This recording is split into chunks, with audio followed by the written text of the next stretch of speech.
know how to ask this, but I'm going to tell you the backstory. Begin at the beginning and go until the end and stop. Great advice. I'll start there. My dog was attacked Okay. by someone else's dog. Okay. It was not a mutual fight. Okay.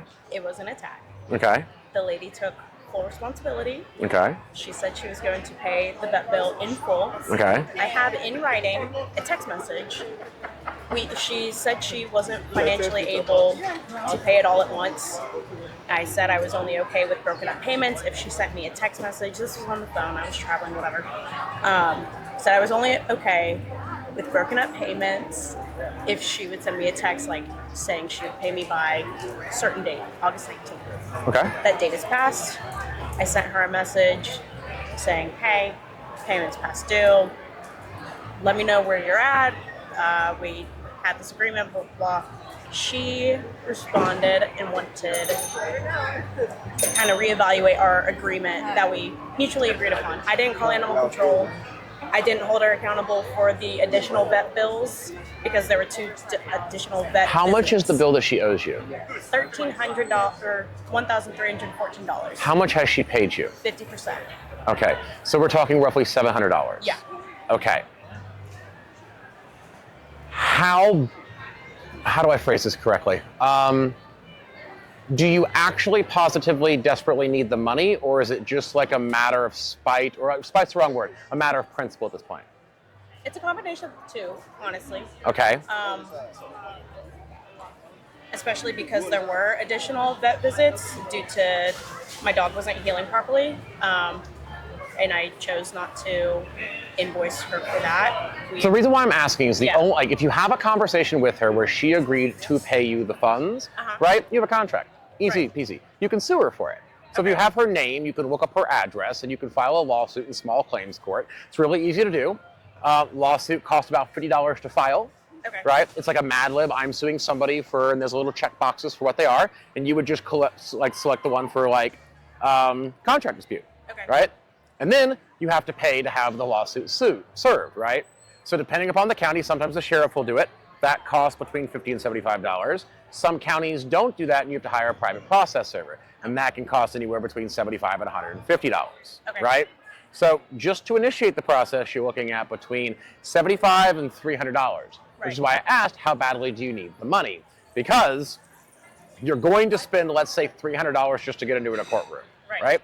Now, whether or not her dog attacked you doesn't matter. Whether or not there's anything, none of the other beginning stuff matters. Everything stopped the minute she put in writing, I admit I owe you the money and I promise I will pay you in installments. The minute she confirmed that in writing, also, well, doesn't need to be in writing, it could have been verbal as well, but it's in writing here. So the minute she confirmed that, you had a contract, right?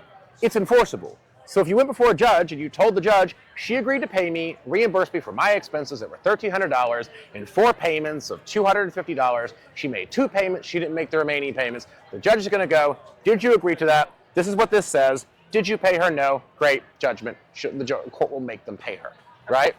Now, that being said, there is something to be said for efficiency.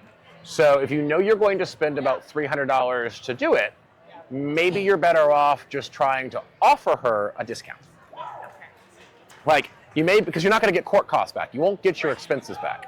So you're better off being like, okay, you owe me $700. I spoke with an attorney. I'm going to file a lawsuit. It's going to cost me $300 to sue you. And because I have this in text, I'm going to win. So would you rather me sue you, or why don't we split the difference? It's going to cost me $300. You owe me $7. Give me the remaining $4 and we can call this done. If not, I'll see you in court. And then generally speaking, you probably wouldn't even have to go to the trial thing. The minute someone knocks on your door and hands you a lawsuit, the feelings inside get people very freaked out. She'll probably call you. Just filing the lawsuit sometimes is enough to get a response or get a reaction. But at a certain point, there are diminishing returns. Also, a lawsuit can take years. Like, you file it and then you get it served. If that takes, service has to be perfected personally upon you or somebody at the house. So if you're not home, they got to keep coming back till you are, right? Then you get 30 days from that to respond to it. Then, if they deny the claim against them, you have to wait for a trial, and that could be 30 days to 6 months till the court has availability. Depends on what their calendar looks like. So those are your options. I didn't think about that. That is a good So we solution. deal in black letter law, but we also talk about practicality here. Yeah. For sure. Appreciate it. Thanks for stopping by. Great meeting you.